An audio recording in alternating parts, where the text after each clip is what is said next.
आप दिन भर पीछे लगे रहते हैं कि बच्चे को आप पढ़ो पढ़ो पढ़ो और बच्चा पढ़ने के लिए राजी नहीं है। आप जब बच्चे थे तो आपके पेरेंट्स आपसे उम्मीद करते थे कि आप ज़्यादा से ज़्यादा देर तक पढ़ाई करें और अब आप अपने बच्चों से भी वैसी ही उम्मीद कर रहे हैं। पर ये टाइम बदल गया है। एग्ज़ाम में क्वेश्चन पूछने का तरीका बदल गया है। बच्चा जिस टाइम में अभी जी रहा है, उस टाइम में उसका सराउंडिंग बदल गया है।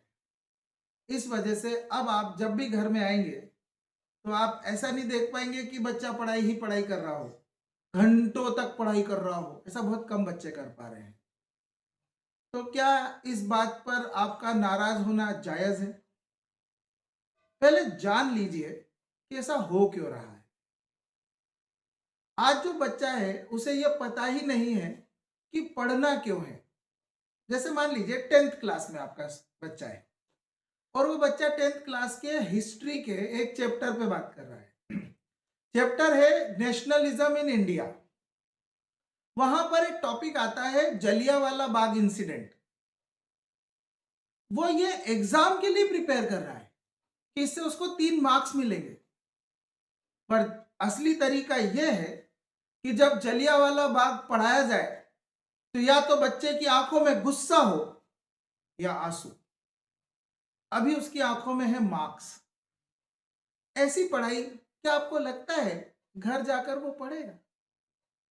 आपने ही उसको एग्जाम में नंबरों के पीछे लगाया है और अब नंबरों में उसे इतना इंटरेस्ट नहीं है।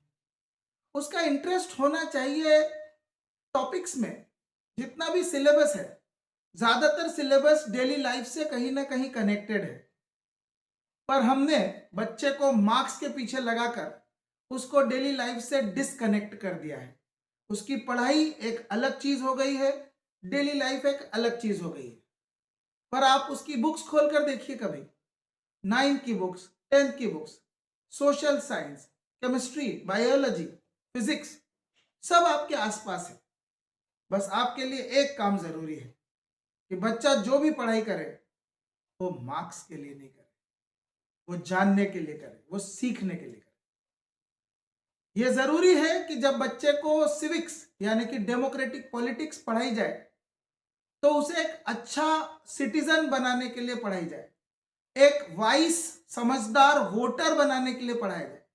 उसे पता हो कि जब उसे सरकार चुननी है तो किन बातों पर ध्यान देना है। इसीलिए तो वो किताब उसके कोर्स में रखी गई है, ना कि 4 नंबर लाने के लिए रखी गई।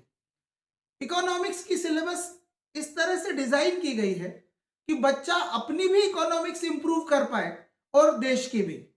पर हम उसको भी 4 नंबर के पीछे लगा देते हैं।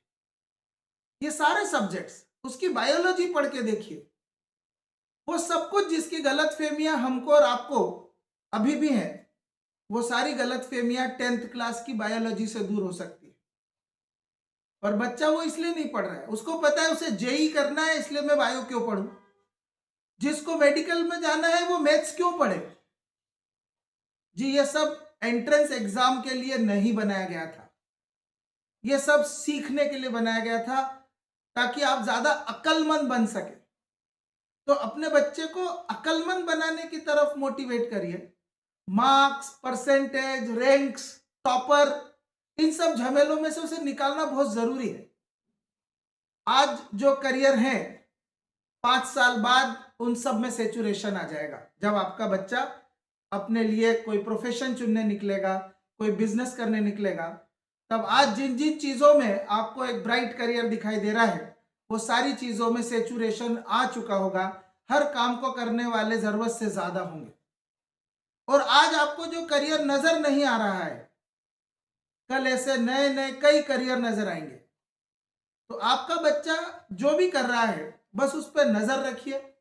वो ज्यादा गेमिंग ना करे, वो मोबाइल का एडिक्ट ना हो जाए, वो गलत चीजों को यूज ना करे। इस बात की नजर रखना ही काफी है। अब सबसे बड़ा दुश्मन है मोबाइल।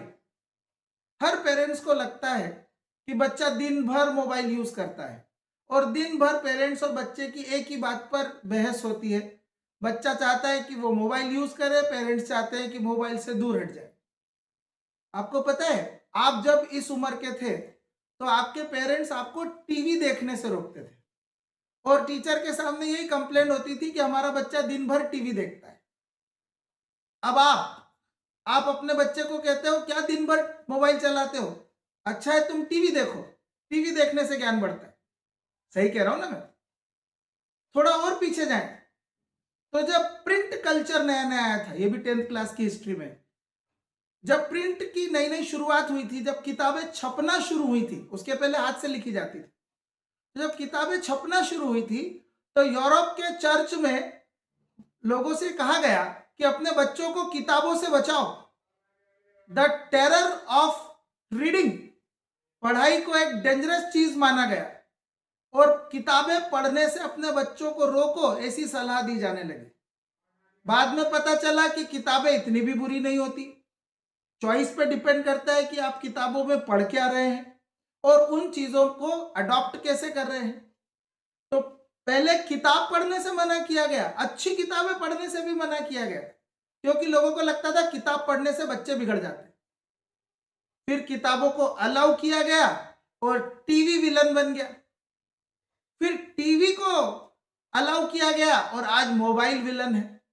जबकि ये मोबाइल, ये टीवी और ये किताबें तीनों एक ही चीज है। ये कम्युनिकेट कर रहे हैं, ये नॉलेज को, इंफॉर्मेशन को, थॉट्स को एक जगह से दूसरी जगह, एक पर्सन से दूसरे पर्सन तक पहुंचा रहे हैं। कब तक आप रोक पाएंगे इसको? इससे अच्छा है कि अपने बच्चों को मोबाइल सीमित समय के लिए और सही चीजों के लिए यूज करना सिखाएं, बजाय इसके कि मोबाइल को दुश्मन समझे और मोबाइल की वजह से बच्चा आपको दुश्मन समझे।